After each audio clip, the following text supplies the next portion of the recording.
السلام علیکم ناظرین، آج پھر ہدایت بتاؤں گا تختی نمبر 14 اور 15 کا، تاکہ آگے تختی پڑھنے میں سہولت ہو، آسانی ہو، بامشقت ہو، تکلیف نہ ہو، دقت نہ ہو کہ کیسے پڑھے جاتے ہیں، کیسے ایک حرف کو دوسرے حرف میں ملائیں گے، کیسے پڑھیں گے۔ اسی لیے ہم اس ہدایت کو پڑھنا بہت ہی ضروری اور آوشک سمجھتے ہیں، کیونکہ ہمارے لیے بہت فائدہ مند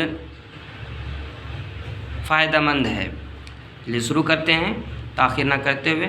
بسم اللہ الرحمن الرحیم۔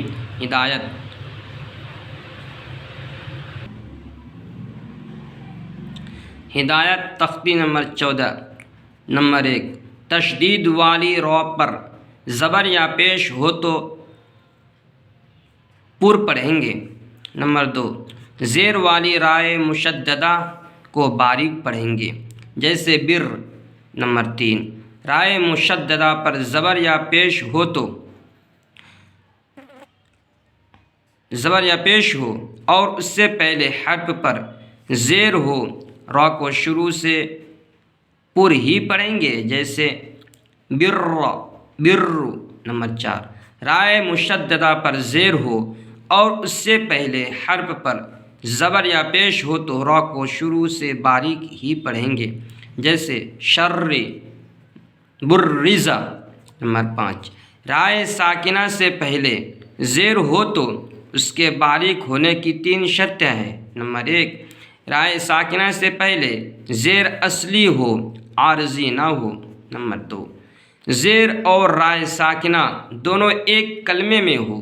نمبر 3، رائے ساکنہ کے بعد اسی کلمے میں حروف مستعلیہ میں سے کوئی نہ ہو۔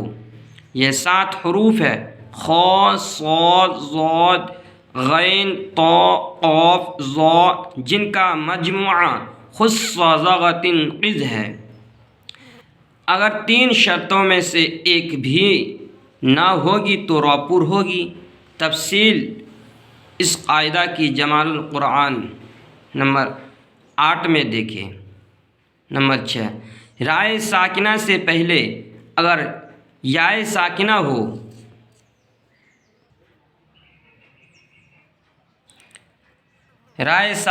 ہو تو رائے ساکنہ ہر حال میں باریک ہوگی، جیسے قدیر، خیر، ضیر۔ رائے ساکنہ سے پہلے اگر یائے ساکنہ کے علاوہ کوئی حرف ساکن ہو تو اب تیسرے حرف پر زبر یا پیش ہو تو را کو پر پڑھیں گے، جیسے والفجر، امور، جبکہ دونوں جگہ وقف کرے، اور اگر تیسرے حرف پر زیر ہو تو رائے ساکنہ باریک ہوگی، جیسے ذکر، جبکہ وقف کرے۔ ہدایات تختی نمبر 15۔ حروف